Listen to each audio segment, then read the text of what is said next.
All right. Well, good afternoon and good evening, everybody. Welcome to Career Conversations, a program of the APH ConnectCenter. My name is Richard Rutha, and you are attending Career Conversations. And this is our sixth Career Conversations, and welcome back to folks who are attending their second time or more. In just a moment, we have our guest for the month who will be interviewed by myself, as well as with one of our new Career Connect student peer advisors, Paige Hammock, who is out of Florida. And what we'll be doing in Career Conversations today is interviewing for the first 15 minutes our guest. And then after that, we are encouraging and asking the career curious, those of you in the audience and the job seekers wanting to practice your informational interview skills and or just to learn how to network, questions of our guest. And by doing so, you can put those questions in the chat box, even during the initial interview, and we will get those questions addressed. And if you are calling in on a telephone, we'll allow you to unmute yourself and you will be able to ask your questions. So today, again, welcome to Career Conversations. My name is Richard Rutha, Digital Content Manager for Career Connect. And my co-host, Katie Frederick, will be helping us out. And Paige Hammock. Hello, Paige. Welcome. Hi.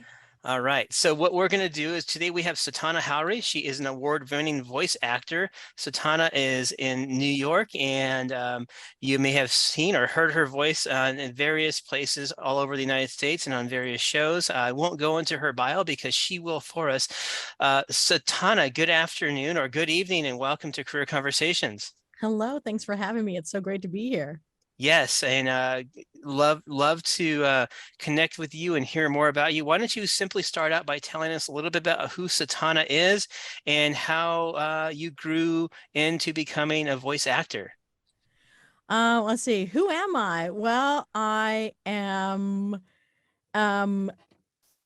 sort of a middle-aged white woman, and I grew up blind. I was born blind. So I grew up in Southern California. I grew up reading Braille. I grew up going to my neighborhood public school. And sometimes being the only blind person there. Sometimes. What is that? What does that mean exactly? But anyway, so I grew up blind, and I grew up with Braille, and I grew up really enjoying reading and things like that. And I grew up as a musician. I played piano and keyboards, and I sang and I wrote music, and broke a lot of tape recorders in my life. And here I am now doing voice acting. I am in my 10th year of it.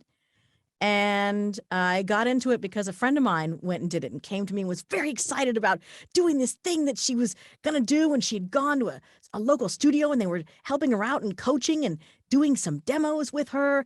And she was talking all about it. And I had thought about it for years. And she came to me, and she had really not like all of the technological computer skill stuff that I did. But she went and did it anyway. And I thought, okay, well, I'm just gonna go for it. So I went and took the same classes that she did, got some demos done instead of trying to do them myself. And it took off from there. So let's talk about that. It took off from there. What were some of the barriers or challenges or fears along the way? Were you ever talked out of doing this by your loved ones or the community, and what was your response to that, if so? I was never talked out of it. No, I was not. My husband, Tom, he was in a job and had been told that his job was moving to New Hampshire. And he was told this a couple of years in advance. So we had some serious time to regroup and rethink and put stuff together. But we were pretty clear that we weren't willing to move with the job. So Tom and I have a reasonable age gap between us, about 15 years. He's older than me. And it was kind of like, well, he's not going to go back to school. He's got the skills he's got. And yeah, he could go get more certifications and things like that. But we're going to stay here and not uproot our life. So I need to step up. So at the time, I was trying to figure out how I could contribute in a more consistent and bigger fashion to my family. And I was teaching piano, and I was playing out as a musician at restaurants. I had a church gig. So the voiceover was kind of one more thing that looked like something really cool because I could do it from home and I wouldn't have to go anywhere and deal with transportation or anything like that. So no, I have to say that nobody talked me out of it. What did happen was that when I got into it, I joined an online casting site. So these are sites where you go and you put up a profile Yes. and then opportunities come your way, opportunities to audition for various jobs. And I joined this online casting site and I started to audition and I got a couple of likes.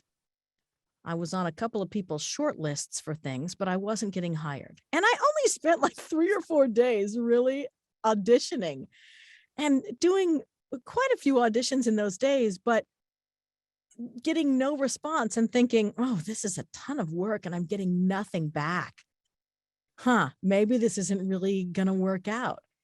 And then I saw a webinar with someone who had been doing voice acting for 15 years or so and had come into online casting as it evolved. So they had started in voiceover when it was old school, when they would go into a studio and there was an engineer and they would just read the copy. So they had to learn a whole lot about how to have their own home studio and do voiceover in their own space and how to create quality audio and stuff like that. And they mentioned that it took them over like 100, 150 auditions before they got their first gig on the online casting site. And I thought, oh, I just didn't wait long enough. Okay, let me just go back to this and see what happens. And once my mindset changed and I realized that, hey, if it took this person that long and they had that much experience, it might take me a while. So once I sort of changed my attitude about it, within a couple of days, I had my first gig and it snowballed from there. Then I was in love. Wow. Yeah. And thank you. Good stuff, Satauna. I have a ton of questions. I'm going to ask you one more and then ask Paige to ask you a question. And then in about 10 minutes, we'll go to the audience. Once again, you're joining Career Conversations. Welcome. We have award-winning voice actor, Satauna Howery. And if you've got questions, put them in the chat. And I know some are already there. Talk to us about the audition process. I'm sure that's the bread and butter of your job. It's either makes or breaks you. How do you audition? What is involved? And is Braille a part of that to read a script and perform? Talk to us more about that. Braille is always a part of it. And I don't emboss anything onto paper. I do it all from a Braille display. Which Braille display? Oh, take your pick. I've gone through so many of them and I have so many of them. Yeah. So the audition process is somebody sends you a script and it may be a snippet of a script. So it may literally be one sentence. It may be 3 or 4 sentences. It may be the entire thing in a Word document or a PDF. These days, you'll also sometimes, unfortunately, see PNGs and JPEGs and PowerPoints. If you're doing video game auditioning, a lot of times you'll see an Excel document because they've got multiple columns that, one is the file name, one is the description of how they want the line read, one is the voiceover of the line. There may be something describing what's going on in the scene so you understand why you're reading what you're reading and how to do it. Yes. So auditions come in lots of different formats. And if you get, something like one sentence, that's great. You really, really know what you're going to read. If you get a full script, then you kind of have to parse it, what part of this am I going to read? So it's an audition. You're not going to do any more than 15 to 45 seconds unless you're doing something like an audiobook or something, in which case you might do a little bit longer. But generally speaking, auditions are pretty short. So I kind of look at the script. I parse out the parts that I'm going to read. Sometimes I can do that right on the website or right from the email that somebody sends me directly. And sometimes I'm literally just cutting and pasting into a notepad or chopping up the script, clearing out all the stuff I don't need so that I only have the stuff in front of me that I do need to read. And then I read it. And believe it or not, I still tend to use SoundForge for most of my auditioning, which is just a stereo 2-track digital audio workstation.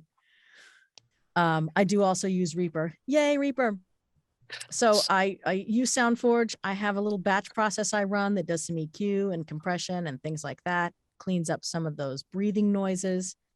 I listen back to it, make sure it's what I want, clean up any mistakes that I've got, trim the top and the bottom, because, you know, you press record, you got to jump to another window. It's not like if you're sighted, you can have two windows sitting side by side on the screen. So you just move your eyes from one to the other, right? Yeah. Whereas if you're blind, you're really looking at a singular window and you've got to refocus your display to get to the other window. So there's time on the top and the bottom of your file that you need to clip out so that when somebody presses play on the other side, they're not hearing you moving around and or silence or whatever while it queues up.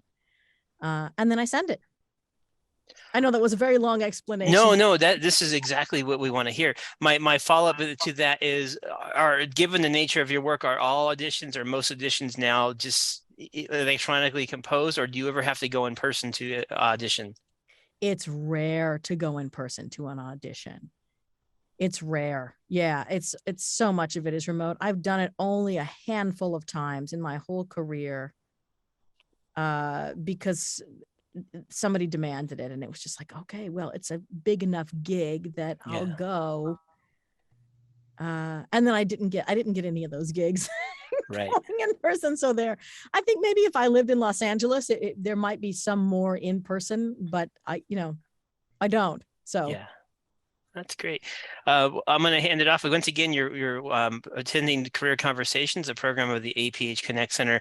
And yes, we do have some questions in the chat we are going to acknowledge in a few minutes. Our student co-host, Paige Hammock, is with me. Paige, would you like to ask Satauna some questions? Yeah, one that I have, just that I thought off the top of my head, did you have, when you were younger, did you have a career path in mind, or did it just kind of fall into your lap, or did you have a set, I want to do this when I'm older kind of thing? When I was a kid, I really thought it was going to be something musical. I just grew up playing and singing and writing and engineering, and I had a home studio that was completely separate from my house when I was a teenager, and we rented it out. We brought people in, and I did whatever they needed done. So I do think that music was a thing for me. And then I went to college, and I liked foreign languages, and I liked economics, and I liked computer science, and there were so many neat things out there in the world. So I think for a while I kind of got lost. Gotcha. And then I got married and I had a kid, and that took up my space. I kind of put all the career stuff on hold and was a stay-at-home mom. So I did that for a long time. And then the music kind of crept back in with the playing out and playing at restaurants and in bands. And I finally finished my college degree. My daughter was like, what? I'm trying to think how old she was when I finished it. 10, 11 years old by the time I finished it. And I got that degree in music industry, which was really fun because it was a degree where it wasn't just performance and music history and music theory. We also had music law and business classes and recording engineering classes and, all this really fun stuff, music technology. So I kind of got back into it in that space. And I had grown up in an analog world. So doing it in college was all a digital world. So, yeah, but then even after I got the degree, there was still a big bunch of time between that and going for the voiceover thing. So I started off with a career idea, and then it kind of vanished and changed and morphed and all that. For a while when I was young in my 20s, I sold assistive technology, which was really fun. That's awesome. What would you say that the most challenging part of your job is right now? Oh, there is always something new to learn. You got to be resourceful and willing to kind of go with the flow.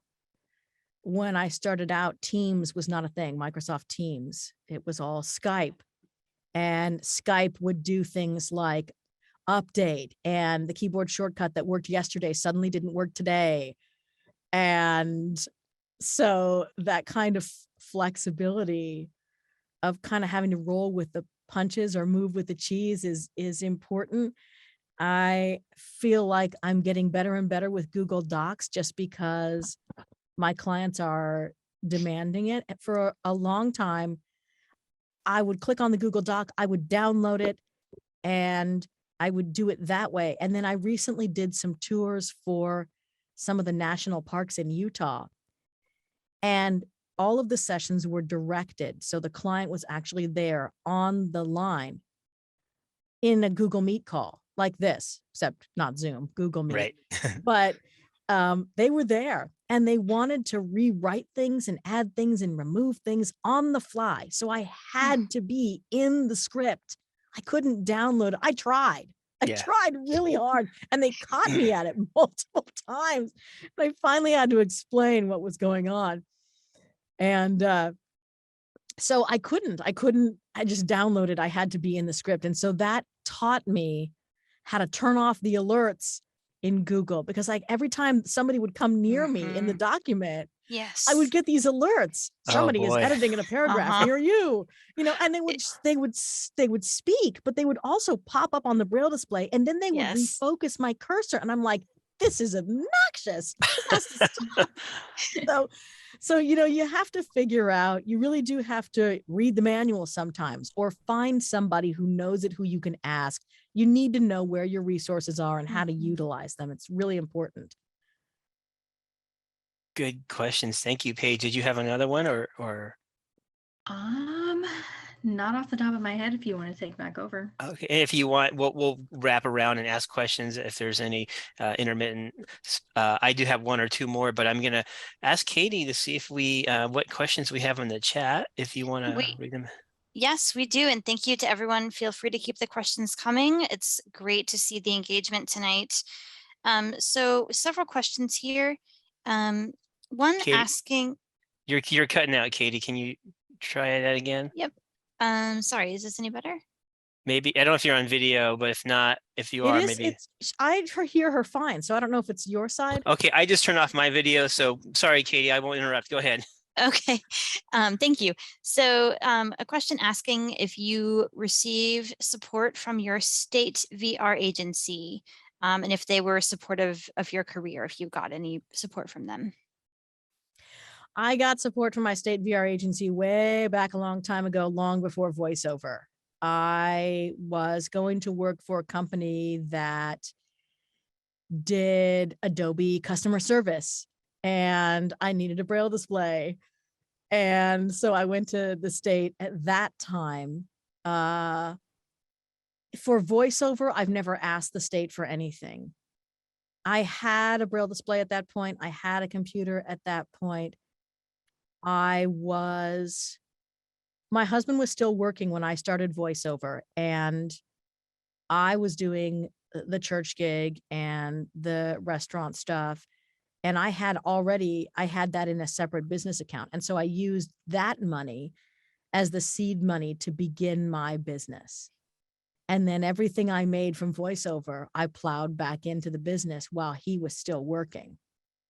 So no, I did not go to the VR agencies for voiceover, but I have gone to the VR agencies before. Does that, hopefully that answers the question. If not, ask another one. Great. And next we have some great questions here about, if someone is interested in getting started in this space, what can they do? How can they start? Good Depends question. on what you want to do. Think about voiceover as a bunch of different areas, right? People either think one of two things when I say I'm a voice actor. They think animation, video games, or they think radio and television ads. But of course, voiceover is also audio description. It's if you hate pressing one, press one, right? It's voicemail, IVR, on-hold systems.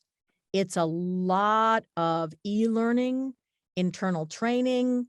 It's in-store commentary. Every time you walk into a store, go into like a Costco or a Sam's Club, and you're walking along and the TVs are talking to you and the toys are talking to you. And, all of these things are talking to you. And then the overhead comes on and tells you what you can buy for 99 cents this week. All of that is voiced. Now, we can have the whole conversation about how much of that in the future is going to be voiced by AI. But at this point, for the most part, there's just a ton of work out there, audiobooks that are being voiced. So how you want to get into it is a little bit of what do you want to do with it? And how much time do you have to devote to it? What are your technology skills? So if you're going to do this, you want not only to be able to read the copy, because the thing about voiceover is people think they're going to be great at it, and they forget that you're not improvising. Improv is a valuable skill to have, but you're not improvising. You are reading copy that somebody else has given you, and you really don't get to change it up for the most part. You're going to read what's in front of you. So you have to be able to do that. And then you have to be able to technologically edit it, put it together, know the difference between something like an MP3 and a WAV file, and that kind of thing. Satauna, I want to ask a quick follow-up question. You mentioned briefly AI. Are those AI voice actors stealing your job? Is that a threat to the industry? I mean, I think it's a real question as those voices get better and better. I think people are really concerned about it. One of the things that's talked about a lot in the industry these days is making your own AI voice. In other words, making yourself into an AI, creating an AI voice that is you. Creative. I like it. Yeah. And then using that as a way, as a revenue stream. So if you want to hear my AI voice and you want to use that for your 90-second explainer video, you can have that at a cheaper rate than you would have it if you hired me directly and you want me to do it like as a real person. That's interesting. And then that's a revenue stream that you can bill for and you can Yes. charge. That's okay. I like the way that there's a comeback with that. That's cool. I guess that's cool. Yeah. Go ahead, Katie. Did we have more questions? All right, we do. Yes, several. All right. So we have one asking what site you use to submit your auditions. Oh my gosh. The two giants are voices.com and voice123.com. And those are the numbers. Voice, I can, you know what I can do? I can put them in the chat. Casting sites. Oh, make sure you change it to all attendees, not just hosts and panelists too. I think it's default. Oh boy. Yes, See, Zoom the likes to do things- that. See, look, it's a, did I click send already? Where, I've lost my brain here. I haven't. But yeah, voices.com and voice123 are kind of the two big ones out there. It is not letting me do this. Why not? Is it voice123.com? We can put them in the chat for you. Yeah, it is yeah. voice123.com. Okay. Okay, good. I'm going to just get out of the chat. Voices.com and voices123.com. It's not voices123. It's just voice123. Voice. Got it. Yeah. And here's the thing. You can put free profiles up on both of those sites. And if you're going to get into this, and if you're considering it at all, do that before you pay anything. Put those profiles up because those are really, really important for different reasons on both of the sites. But, make your profiles beautiful. Put a demo in every category that you can. Figure out keywords that describe what your voice sounds like on those demos and use those. Put in your accents that you do, the languages that you speak, that kind of stuff. So it's critical on both of them, but it's extremely critical on voices.com because they use something called voice match that if you don't have a really well done profile, nobody's ever going to see you. On the other side, there are smaller online casting sites. There's the Voice Realm, all one word, thevoicerealm.com. They have standardized rates. You can't change them. On 123 and Voices, you can choose your rates. So you can say what you want to charge for things. Whereas on the Voice Realm, these are standard rates that are non-standard for the industry. In other words, they're lower than what you would normally find the industry charging. but you can't change them because the voice realm has them and this is what they use. I also get a lot of auditions these days because I've been doing it for a long time through direct marketing. Like I will directly market to a company or a person and tell them about myself and my services, or develop a relationship. Or I get people who are finding me through my online casting profiles or through my website at Satauna.com. And they just come to me and say, hey, we have this thing. Here's a script. Can you just audition a little bit of it for us? And we think you'd be a good fit. And I have a lot of repeat clients too. Yeah, you must have, now that you're known in your rapport, you're getting word of mouth referrals and recommendations. Right. And that's what comes with building your brand, your name, your business. Yeah. And I think there were some more. There are, yes. So we have a question. What has your favorite job been? One of your favorite jobs as a voice actor? There are so many fun ones. And I have to say that I think it's a little bit like writing a song for me. Like my favorite is kind of the one that I'm working on. I specialize in medical, scientific, technical narration. I love long form narration. So stuff that has a lot of words, and I don't mind if they're complex. And I just love the learning that comes with that. I just got a job recently with a company that teaches medical students. So it's a subscription-based model, and students in medical school sign up and they get flashcards and quizzes and all these cool videos that teach them about how to easily memorize the medical processes that they're learning about in school, and all the words and the acronyms and the funny stories that they tell that kind of showcase, you know, how this process works. And the scripts are goofy and just so much fun. And when I auditioned for it, at the end of the audition, there were 2 words in the audition, gluconeogenesis. Yeah, figure that one out. And glycogenolysis. And so at the end, I wrote this little rap about gluconeogenesis, glycogenolysis, and I'm waving my hands as I say this, gluconeogenesis, glycogenolysis. I know it isn't in the script, but it's, you know, something, I don't remember what I said exactly, but I wrote this little song at the end of it and I sang it in my audition and I sent it away. And it's kind of a hit and miss, you know, if you improv like that, it's not in the script, but it's just so much fun. And it kind of does set you apart. And when they came back to me for a second audition, they were like, we loved it. We thought the song was great. Here's the second audition.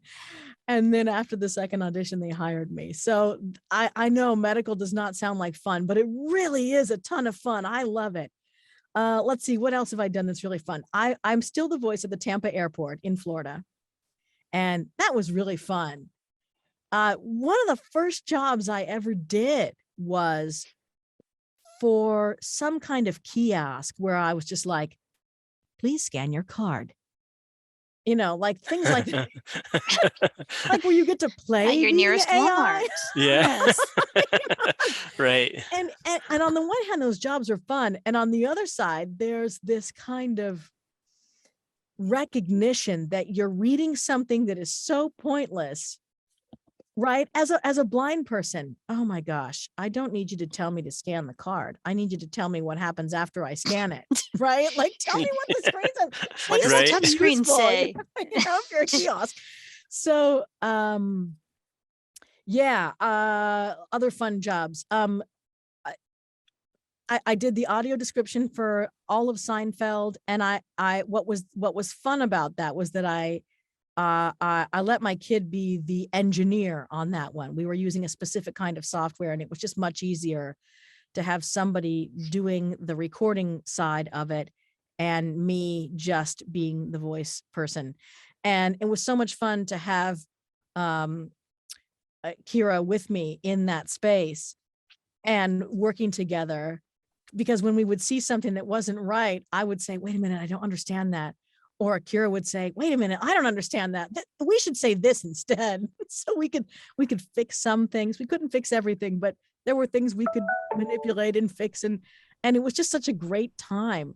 And some of that is what makes the project fun. Even if it's the most boring copy, I love directed sessions. So to get on a Zoom call or Google Meet, or there's a thing we use called Source Connect, which is where the studio on the other side is actually the one doing the recording, and all I have to do is read. It's really great.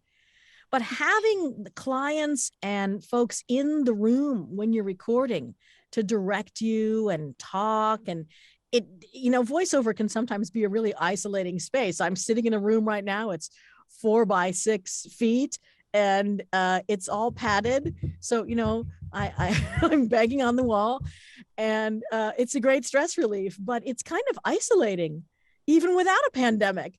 So to have those directed sessions is a ton of fun.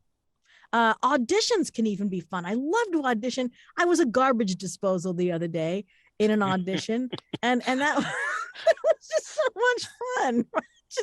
It's just goofy to put yourself into a space and figure out, how am I going to say this, and how am I going to act, and what am I going to do? And some of that is, your own take on the story, but some of it is also looking at what the client is asking for, and responding in that way.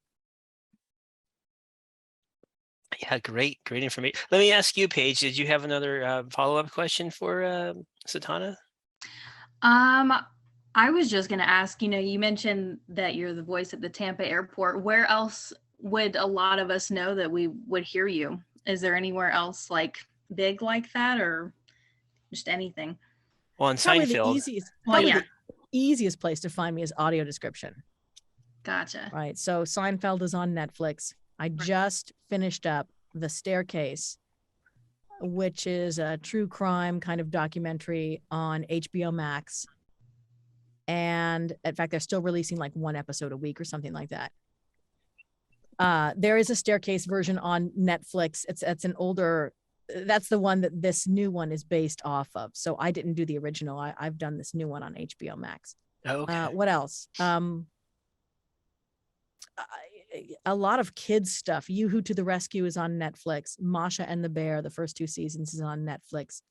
I did Bill Nye Saves the World season 1. Game shows are so fun. Really? $100,000 Pyramid is so fun. I've done a couple seasons of that. To Tell the Truth, I did a couple seasons of Blackish and Mixedish, and a bunch of Saturday, Sunday entertainment, educational entertainment stuff that you would find on Saturday, Sunday mornings on like CBS, ABC, CW, things like that. So lots of audio description. Awesome. Things Heard and Seen is on Netflix. Quite a bit. But a lot of what I do is internal, and a lot of voiceover is internal. Radio, TV, and animation video games, those actually make up a small percentage of the overall voiceover stuff. There's a lot of explainer videos and stuff like that that are out on YouTube that are me. But there's also just a ton of e-learning that nobody would ever hear. Like I've done training for folks at BMW, which is really cool because, I'm just waiting for the self-driving BMW. Yes. In the meantime, Yes. So I love doing stuff for cars. Yes, because I can't drive them, but I can talk about them. It's kind of like I'm not a doctor. I just play one behind the microphone. Nice. So yeah, so yeah, you get to be all these different people and talk about real estate and law and the cloud and IT services. And when the pandemic happened, there was so much training about, well, in the beginning it was all about washing your hands, and then it was all about masking, and then it was all about how you're going to come back to work and what safety protocols everybody's put in place. And we still see stuff like that. We're talking about people coming back into the office, and is it voluntary and is it not, and what are we going to do? And so there's so much stuff out there. Right.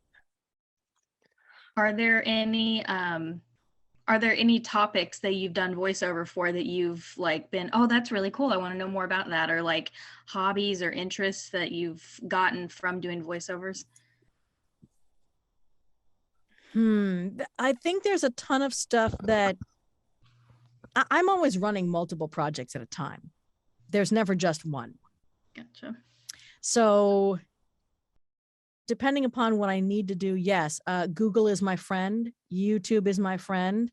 There's a site called Youglish, Youglish,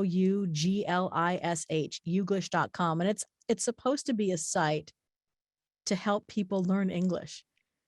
But for pronouncing company names or drug names or weird medical terms, it's really cool. You can type a word in the search field and press enter, and it will find a YouTube video that's voiced by people, real people, not AI voices. And it will drop you about 5 or 10 seconds before the word is spoken in that video. And so you'll hear a little bit of lead up to it, and then you'll hear the words spoken by a person. It's a great way to get difficult pronunciations of words you've never heard before. Because, sometimes when you go to Google to pronounce a word, it pops up with all of these AI pronunciations. And anybody who's used speech synthesis for any length of time knows that depending upon which speech synthesizer is pronouncing a word, it will say it different ways. So to get a person saying it is really great, right? So Youglish is a huge favorite site of mine. And I totally forget what question. Oh, you asked about hobbies, interests, things. I think I've discovered that there are things within areas that I didn't know about. You just learn so much that it's like, oh, I didn't even know I could search that on Google because I didn't know what the terminology was. Now that I know the terminology, I get that in like when I'm doing financial work, somebody will say some financial term and I'll go, wow, I'd never heard that. That really used to happen to me in the beginning of my career. I would just go, I've never considered this. And you'd search these phrases and you'd come up with things that they're there, they're publicly available, but you would never consider searching for them because you don't know what you don't know. So you don't know what to look for, Yeah. We've got a ton more questions in the chat and about 20 minutes left, so let's go right to it. All right, great. So we have a couple of questions. One about how often do you think someone should update their demos, and what is the preferred audio format for those? You always want to get your demos in Wave. You want to have waves for everything that you possibly can, because you might want to splice them and dice them and put them together in different ways over time. So always start with a high quality file. Waves, I know lots of people who are blind love FLAC, and FLAC is great. FLAC is great, but it's very, very rare for a client to ask you for anything in FLAC. You can store demos in FLAC on your own machines though, if you want to have, more room on your hard drive or whatever. A lot of audition spaces only let you upload in MP3. So all of my auditions are in MP3. And sometimes clients want finals in MP3. Even when they want files in MP3 for their final deliverables, I always keep waves. I don't keep waves of my auditions, but I do keep waves of any job work that I've done or any demos in Wave or FLAC, because those are just, they're lossless, right? So you're not losing any audio quality. It blows my mind how many people want an MP3 and then they take that MP3 and they edit it some more and they save it and they resave it and they save it again. And by the time they've done that, the quality is so terrible. So a lot of times you start out as a voice actor with this beautiful audio that you've sent somebody, and then you hear the final and you think, what did you do? What did you do to me? So you're not responsible for that. You can't fix it. But, because voiceover is so available these days, you have people who know what to do with audio, and you have a lot of people who are just small little shops and they really don't have any idea. So how often to update demos? When I started, I updated a lot. I must have updated like every 6 months. I was growing, I was changing. Now I have to say there are some demos I haven't updated in a couple of years. And I think everybody will tell you to keep your demos up to date every 2 or 3 years or so, for sure. The industry certainly is changing. In the United States, there's much more of a real person, believable, conversational feel rather than the radio announcer type feel. So keeping your demos up to date is great. You'll discover as you go through this that you change, and who you start out as and what you start out doing changes. You figure out what you like to do, what you don't like to do, what things you're more excited about doing. You can have a demo for, gosh, anything. I have a medical demo, which one could say is similar to an e-learning demo, but the e-learning demo is more generic. The medical demo is very specifically medical. So you can get really niche-y. But the other thing about it is that demos are like business cards, right? We put them out there because for online casting sites, they fill out our profile. For our website, they give people a sense of what we sound like. But in a lot of cases, somebody is still going to send you a script and say, hey, can you just audition a sentence or two of this? Can I just hear how your voice is going to sound with my copy? That is just a really common thing. Great. Next, we have some questions about, we all like to get paid. I know I certainly do. So do you get paid per project or per hour? Kind of how does the pay structure? That's a great question. Yeah, that's so great. Thank you. Because voiceover, everybody gets all excited about actually voicing. But the thing is, it is a business and you do need to get paid. This is not a volunteer gig and it shouldn't be. So yes, it depends on the project. For example, audio description can be paid per finished minute. So if you have a 30-minute episode, you'll get paid X amount per minute. So, X times 30 equals the amount of money you're going to get for that episode, right? Audiobooks are often done on a per finished hour basis. So let's say $250 per finished hour, but it doesn't take you 1 hour to make a finished hour of audio. A finished hour of audio it's an hour of audio without your mistakes, without all of your flubs, without you stopping and going back and correcting it. You know what I mean? It's an The hour final product. of Yeah. final product. So it could take you 2 or 3 or 4 hours to get that done. So you always have to factor that in when you're thinking about per hour rates. E-learning is often done per word, or like I just got a big job doing a whole bunch of marketing content, all about brand marketing and growth marketing and product marketing. It's a ton of fun because I love talking about marketing, because you can't have a business without marketing. So I get paid to read about marketing. It's really cool. Anyway, that's a flat rate. It's a per hour rate for 10 hours. And then we've agreed that if it goes beyond a certain number of words, then it's a certain amount of money per 1,000 words, right? So there's a whole bunch of different ways to get paid. A great site to look at is Google GVAA. It's Global Voiceover.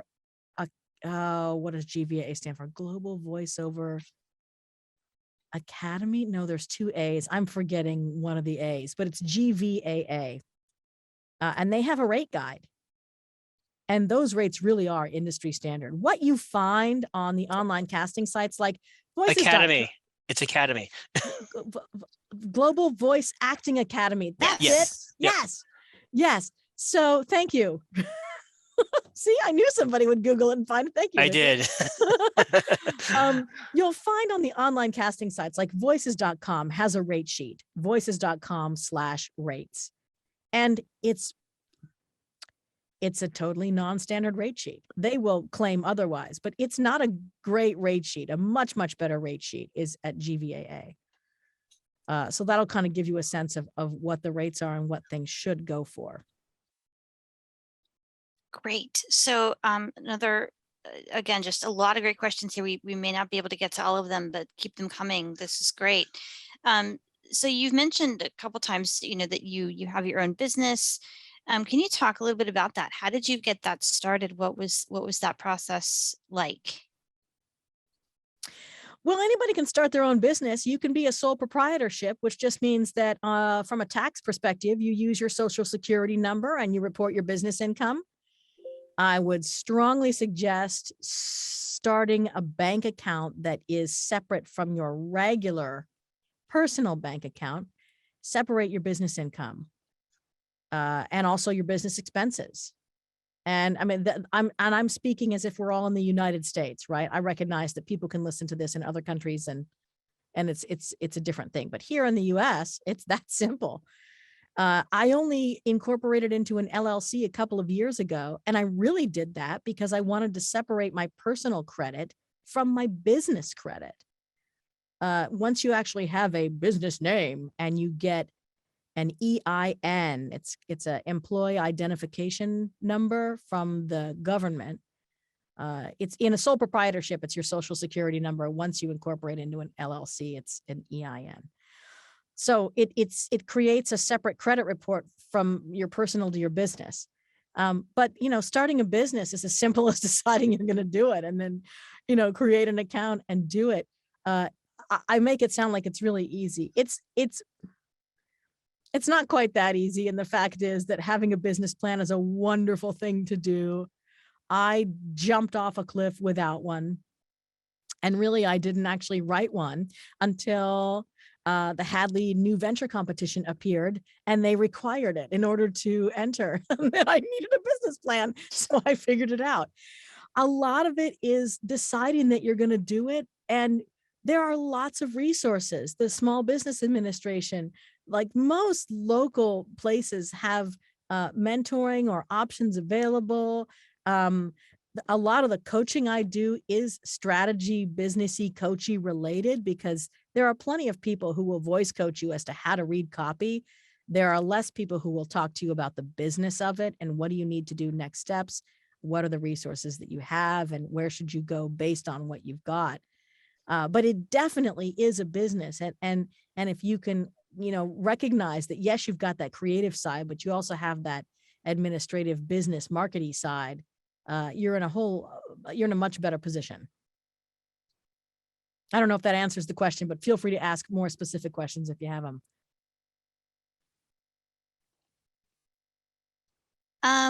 Let's see, I'm just looking. So people are asking about a couple of questions here about some of the software that you use. I know you touched on some of this earlier, I believe, some of the software that you use for recording. And can you talk a little bit about navigating that as someone who uses a screen reader or assistive technology? I love Reaper. Reaper is fabulous. Reaper has OSARA. What does it stand for? Open source application for Reaper. The open source accessible Reaper application or something like that. Yeah. OSARA, OSARA. And it's an overlay that you just install and it makes Reaper talk. If you're an NVDA, that's it. If you're in JAWS, I believe that Jim Snowbarger, the Snowman, has written scripts that make Reaper work even better in JAWS and also help with the Braille display side of it. And Reaper, of course, works on a Mac as well. So Reaper's cool because it's cross-platform, and I love that about it. And OSARA is cross-platform as well. And you can go to reaproducer.com. The tutorials are out of date. The key maps have changed. So the keystrokes that you'll use to do certain things may have changed. But the tutorials are really great. Garth Humphreys is the guy who did the tutorials on that site. I think the Global Voice also has released some tutorials, and there's so much support for Reaper. There's the RWP email list, which is Reaper. Oh my gosh. What does RWP stand for? Reapers without peepers, I think is what it stands for. I should know these things. I've committed the acronyms to memory and not the actual words. There's a Reaper WhatsApp group. There are great folks out there like Scott Chesworth, who can teach Reaper one-on-one. IC Music has classes on Reaper. Reaper is just cheap too. I mean, Audacity's free, but I don't know anybody who's using Audacity in a production space where they have deadlines and really, really need things done. Whereas I can tell you people who are running full-blown recording studios with Reaper and Pro Tools and just getting it done. So, but Pro Tools is an expensive way to go. Reaper's just lightweight and inexpensive, and it's awesome.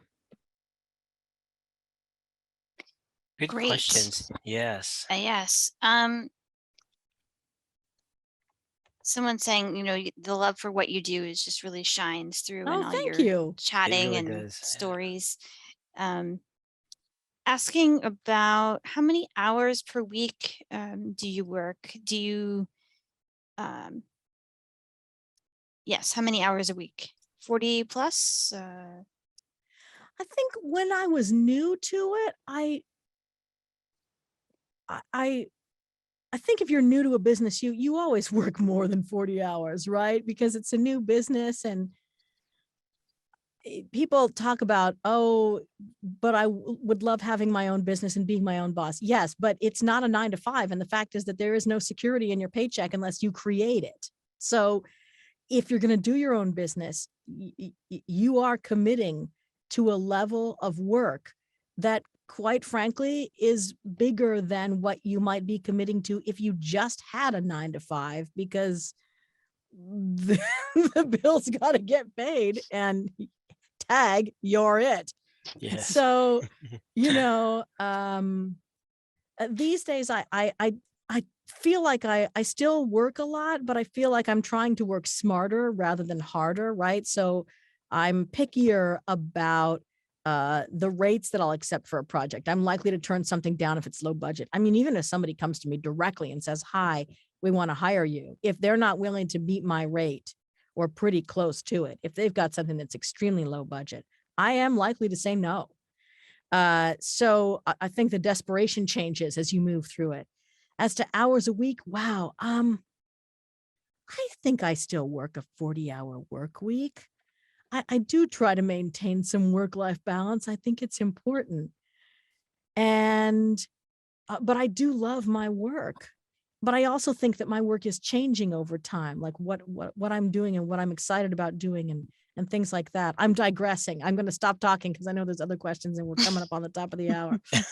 I can clearly talk a blue streak with or without somebody giving me a script.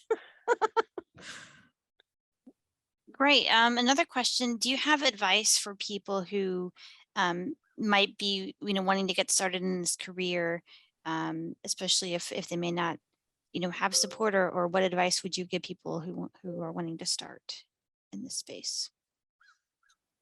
I mean, where are you? What do you need help with? I think it's really important to find somebody who can tell you where you are and what your next steps need to be, because you may think you know you, but the fact is, when you get somebody who's done it for a while, they will see things in you that you can't see, right? It's like having a teacher who sees a potential in a student, like, oh, your writing is really nice. You know, if you did this, you know what I mean? Like, that is why we have mentors and coaches and teachers in our lives.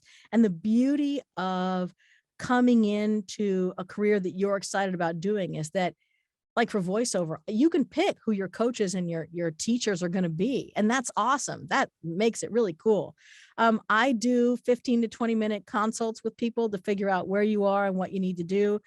Again, the things that you need to think about are, can you read the copy off the page with some kind of fluid ease, right? If you're stumbling over the words, and you know what I mean? If the copy has to come relatively easily. So read out loud and listen to yourself What do you think about that?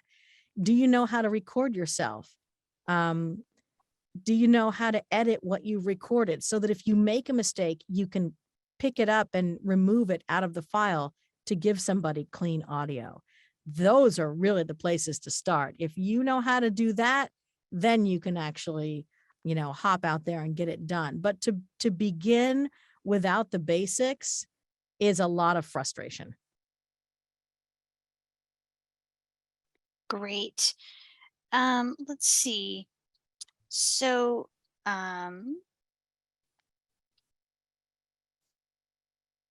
right, we answered questions about the audio software and navigating that. Can I ask Satauna, we've got about 5 minutes and maybe 1 or 2 more questions. Satauna, we get this often asked on the career conversations, I'm sorry. And if people want to reach out to you professionally, are you on LinkedIn? I love LinkedIn. Yay, LinkedIn. Yes, All right. You can find me on LinkedIn. And I just figured out the chat too. So I just put my website in the chat. It's satauna.com. And fantastic. And let's see, what else can I tell you? An email, info@satauna.com. Fantastic. It's really easy. I'm So on social media. I'm the Yes. worst social media user ever. If you are the greatest social media user ever, we should chat because I need to get so much better about it. And I'm terrible. I just don't put in the time on it. But I am on Facebook and Twitter and LinkedIn. And yes.